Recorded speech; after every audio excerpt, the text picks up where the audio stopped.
ಯಾವುದೇ ಭಾಗಕ್ಕಲ್ಲೂ ಟಿಬಿ ಕಾಯಿಲೆ ಬರ್ಬೋದು. ಅದು ಹೆಂಗೆ ಸರ್ ಅಂತಂದ್ರೆ, ನೀವು ಕೇಳಿರ್ತೀರ, ಕೆಲವೊಬ್ಬರಿಗೆ ಗಂಟುಗಳಾಗ್ತವೆ, ಎಲ್ಲಿ ಕತ್ತಲ್ಲಿ ಕೊಂಕಳಲ್ಲಿ ಗಂಟುಗಳಾಗುತ್ತೆ. ಆ ಗಂಟು ನಾವು ಆದಷ್ಟು ಬೇಗ ನಾವು ಡಾಕ್ಟರ್ಗೆ ವೈದ್ಯರಿಗೆ ತೋರಿಸಿಲ್ಲ ಅಂತಂದ್ರೆ ಅದು ಕ್ಯಾನ್ಸರಿಗೆ ಸಂಬಂಧಪಟ್ಟಂತಹ ಗಂಟೆ ಆಗಿರ್ಬೋದು ಅಥವಾ ಟಿಬಿಗೆ ಸಂಬಂಧಪಟ್ಟಂತಹ ಗಂಟಾಗಿರ್ಬೋದು. ಆದಷ್ಟು ಬೇಗ ನಮ್ಮ ದೇಹದೊಳಗೆ ಏನೇ ವ್ಯತ್ಯಾಸ ಕಂಡ್ರು ಕೂಡ ನಾವು ಆದಷ್ಟು ಬೇಗ ವೈದ್ಯರನ್ನ ಪರೀಕ್ಷೆ ಮಾಡಿಸ್ಬೇಕು. ವೈದ್ಯರ ಹತ್ರ ಹೋಗಿ ಒಂದು ಗಂಟುಗಳಾಗ್ತದೆ, ಅದು ನಾವು ಲಿಂಫ್ ನೋಡ್ಸ್ ಅಂತ ಹೇಳ್ತೀವಿ. ಕೆಲವೊಬ್ಬರಿಗೆ ಬೆನ್ನಲ್ಲಿ ನೀರ್ ತೆಗ್ದಾರೆ ಅಂತ ಹೇಳ್ತಾರೆ, ಕೇಳಿರ್ತೀನಿ ಹೌದಾ? ಬೆನ್ನಲ್ಲಿ ನೀರ್ ತೆಗ್ದಾರೆ ಅಂತ ಹೇಳ್ತಾರೆ, ಅದು ಕೂಡ ಟಿಬಿನೇ, ಪ್ಲೂರಲ್ ಎಫ್ಯೂಷನ್ ಅಂತ ಹೇಳ್ತೀವಿ.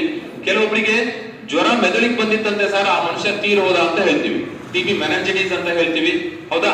ಸ್ಪೈನಲ್ ಟಿಬಿ ಅಂತ ಹೇಳ್ತೀವಿ, ಬೆನ್ನೂರಿ ಏನದಲ್ರಿ ನಮ್ದು, ಆ ಬೆನ್ನೂರಿಗೆ ಬರ್ತದೆ ಸ್ಪೈನ್ ಟಿಬಿ ಅಂತ ಹೇಳಿ.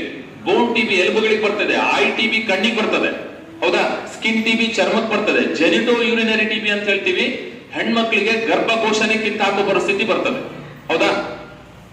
ನಾವು ಒಂದೇ ಉದಾಹರಣೆ ಹೇಳಿದಂಗೆ ಉಗುರು ಮತ್ತು ಕೂದಲನ್ನ ಬಿಟ್ಟರೆ ಯಾವುದೇ ಭಾಗಕ್ಕಾದ್ರೂ ಟಿಬಿ ಕಾಯಿಲೆ ಬರಬಹುದು.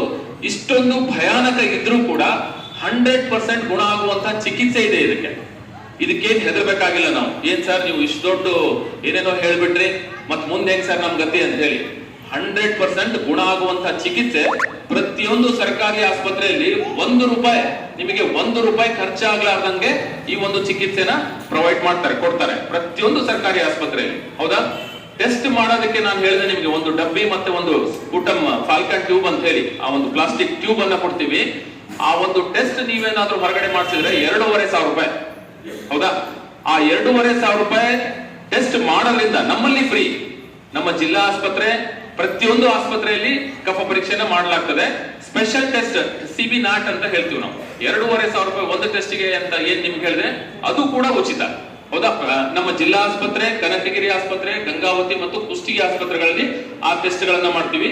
ಮೈಕ್ರೋಸ್ಕೋಪಿ ಟೆಸ್ಟ್ ಅಂತ ನಾವು ಹೇಳ್ತೀವಿ, ಅದು ಎಲ್ಲಾ ಆಸ್ಪತ್ರೆಯಲ್ಲಿ ಕೂಡ ಮಾಡ್ತೀವಿ ಹೌದಾ? ಇಷ್ಟೊಂದು ವ್ಯವಸ್ಥೆ ಯಾಕೆ ಇರೋದಪ್ಪ ಅಂತಂದ್ರೆ, ಈ ಒಂದು ಕಾಯಿಲೆಗೆ ನಾವು ಏನಾದ್ರೂ ಸ್ವಲ್ಪ ನೆಗ್ಲೆಕ್ಟ್ ಮಾಡಿದ್ರೆ, ಸ್ವಲ್ಪ ನಾವು ಆಚೆ ಈಚೆ ಏನಾದ್ರು ನೋಡೋಣ ಬಿಡಪ್ಪ, ಮೆಡಿಕಲ್ ಸ್ಟೋರಿಗೆ ಹೋಗಿ 2 ಗುಳಿಗೆ ತಗೊಂಡ್ರಾತು ನಮ್ ಕೆಮ್ಮು ಕಡಿಮೆ ಆಗುತ್ತೆ ಅಂತ ಅಂದ್ವಿ ಅಂದ್ರೆ ಅಷ್ಟೊತ್ತಿಗೆ ನಾವು ಮನೆಯವಷ್ಟ್ರಿಗೂ ನಾವು ಹಚ್ಚಿರ್ತೀವಿ ಈ ಕಾಯಿಲೆನ.